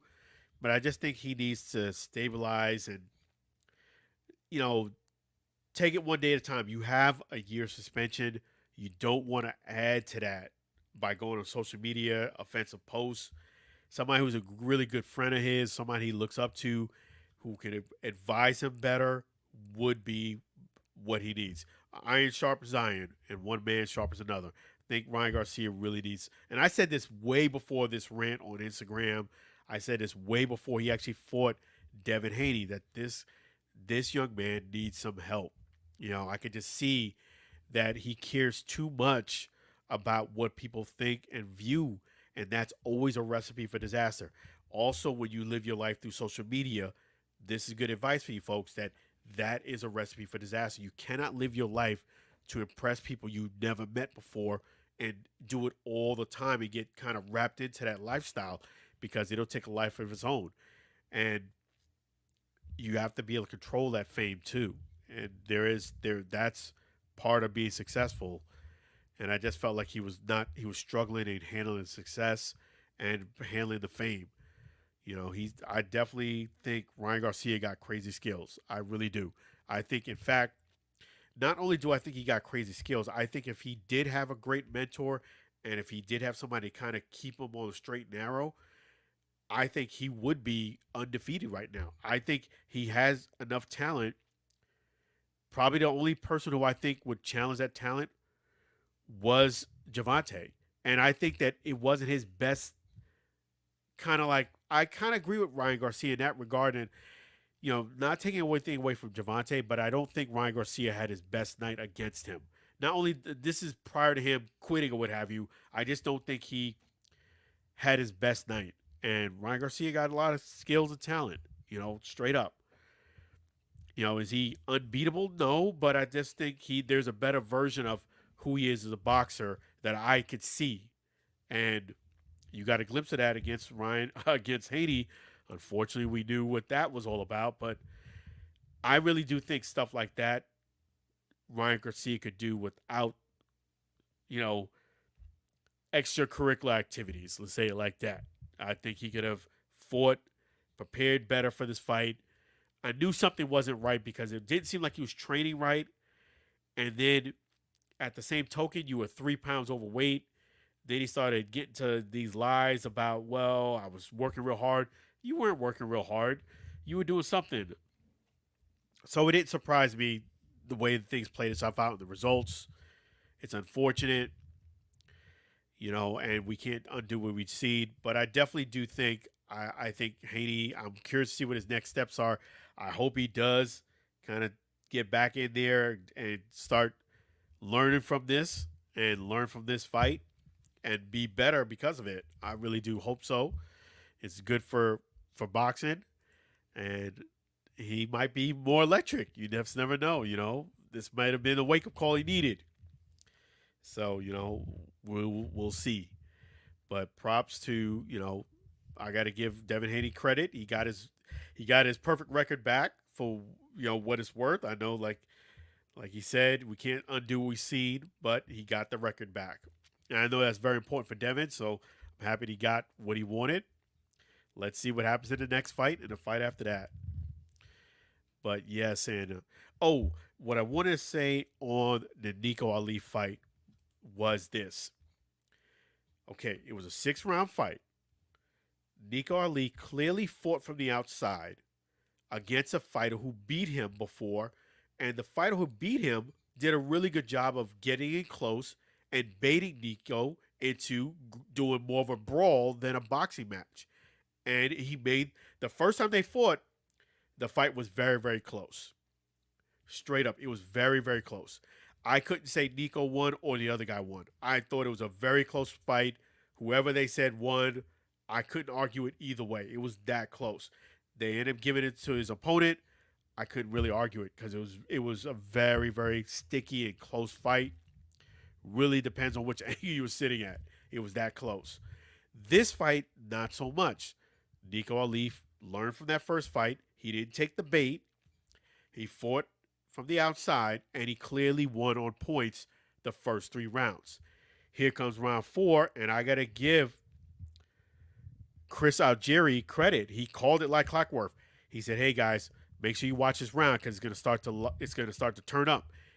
Not even 20 seconds after that, it did turn up. Nico Ali Walsh now knocked down his opponent. So now he's won 3 rounds in a row, and he's got a 10-8 round. There's only 2 rounds left, rounds 5 and 6. In order for his opponent to win, he really at this point had to kind of knock Nico Ali down, I would say a few times, and more than likely the best way for him to win, being down this much on points, is for him to TKO and knocked out Nico Ali.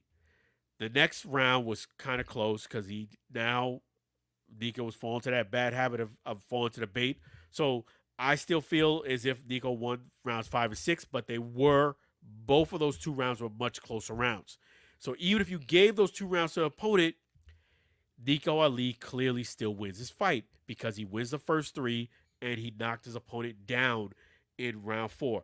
I still think Nico won all rounds, but let's say you went the other way and you said, hey, his opponent won the other two. It still doesn't matter because he still wins a fight. He won 3 rounds, plus the fourth round he won by a 10-8 round. If he loses the last two, it's a 6-round fight. Nico Ali clearly won this fight.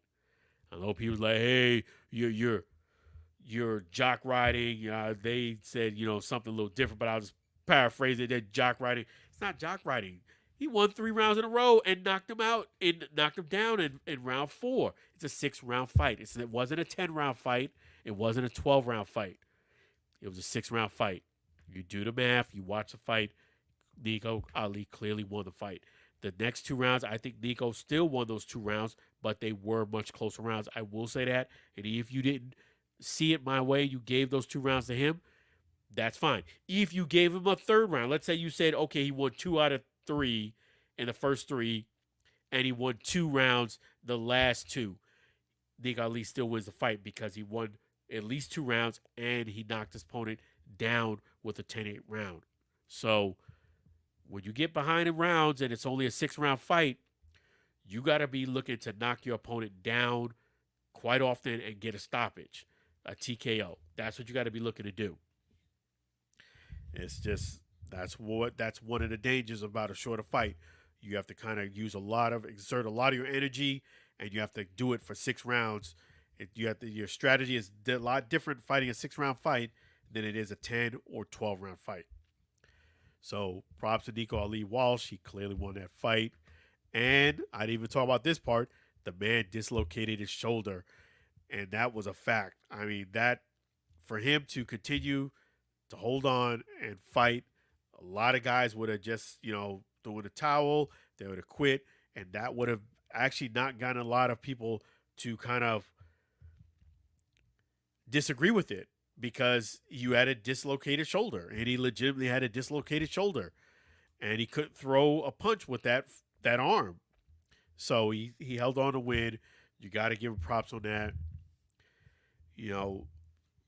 People got to look at Nico Ali Walsh and look at him as Nico Ali Walsh. You cannot compare him to the great Muhammad Ali. They're 2 different fighters, 2 different classes, 2 different people altogether. This is his grandson, not his son. And Muhammad Ali is the greatest of all time. I know Floyd Mayweather would disagree with me, but that is my GOAT of boxing. The greatest of all time is Muhammad Ali. It's not that he won every single fight. It's that he transcended the sport in a positive way, and he's done a lot in and outside the ring for boxing. To me, he is the GOAT of boxing, and that's Muhammad Ali. So may he rest in peace. I want to go ahead and mention to you guys, next week I will have a special surprise for you guys. Big things happening here on the Alford Sports Talk Show. So I'm going to announce that next week. I will wait till then. I will more than likely start the show off with that, but I don't want to spoil the surprise for now. Got to tune in until next week. Definitely appreciate all the callers that called in today. You guys are awesome. Appreciate you. We're going to be winding down the show now. So I want to go ahead and thank, one of our outstanding sponsors here. Definitely always make sure you have yourself during the 4th of July or any other time that you get hungry. Get yourself some Chef G's Florida barbecue sauce. So delicious and addicting, you may need support group. Make sure you visit Chef G's right there in beautiful Tampa, Florida at 301 South 22nd Street, Tampa, Florida. If you can't come down to Tampa, it might be too far for you. That's okay. Visit him at flbbqsauce.com. Again, it's flbbqsauce.com. I had the fusion. I gave that to my guests on their barbecue chicken and their ribs. They absolutely adored it. Outstanding food, outstanding sauce. Really, thank you so much, Chef G's, for all that you do. And so delicious and addicting. You may need support group.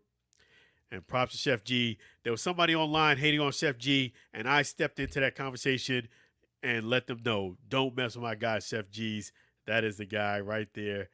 And having said that, we're going to play the Chef G's Florida Barbecue Sauce song.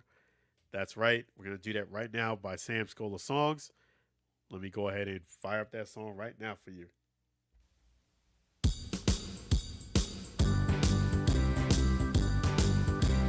Comes in four varieties: Chef G's Florida barbecue sauce, a natural flavor. Chef G's Florida barbecue sauce, Florida Gold Honey Mustard on burgers and ribs.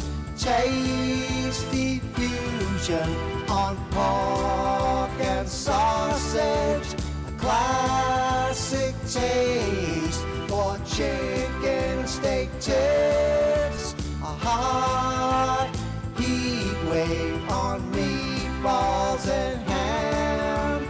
It's a cookout treat. Chef G's Florida barbecue sauce. Serve on fish and vegetables. Chef G's Florida barbecue sauce. Chef G's Florida barbecue sauce. Chef G's Florida barbecue sauce.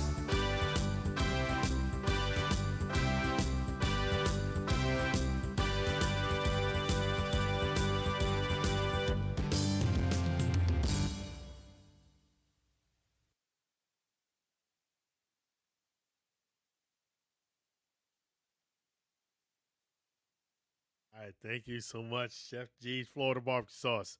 So delicious and addicting. You may need a support group. Definitely don't forget to visit Chef G's right there at 301 South 22nd Street, Tampa, Florida. Or you can go ahead and visit them right there at flbbqsauce.com. Again, it's flbbqsauce.com. Definitely don't forget that great sauce. Really appreciate Chef G's Florida Barbecue Sauce. Thank you to another one of our wonderful sponsors, CTC ME Mortgage. Definitely thank you for your support. And thank you, Pushpin Adventures, as well. Appreciate you guys. Again, those phone numbers, let me give them to you here.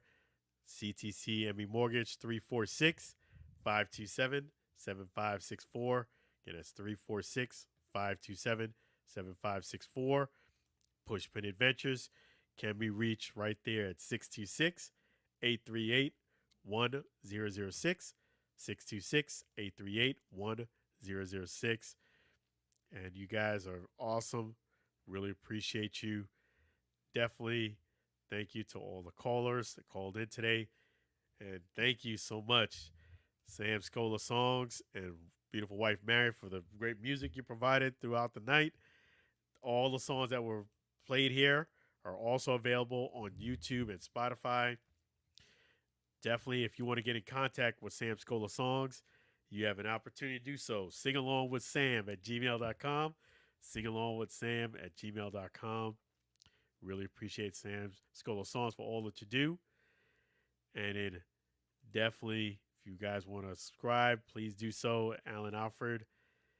And just type in Alan Alford, ALAN, ALFORD. Again, it's ALAN, ALFORD. You can find me pretty much on all social media platforms: Instagram, Alan Alford; Twitter, Alan Alford; and Facebook, Alan Alford Sports Talk Show. Really thank you guys for watching and listening to another great episode of the Alan Alford Sports Talk Show. Again, next week, 9:30 p.m. Eastern Standard Time Zone, Friday. Also, CST, 8:30 p.m.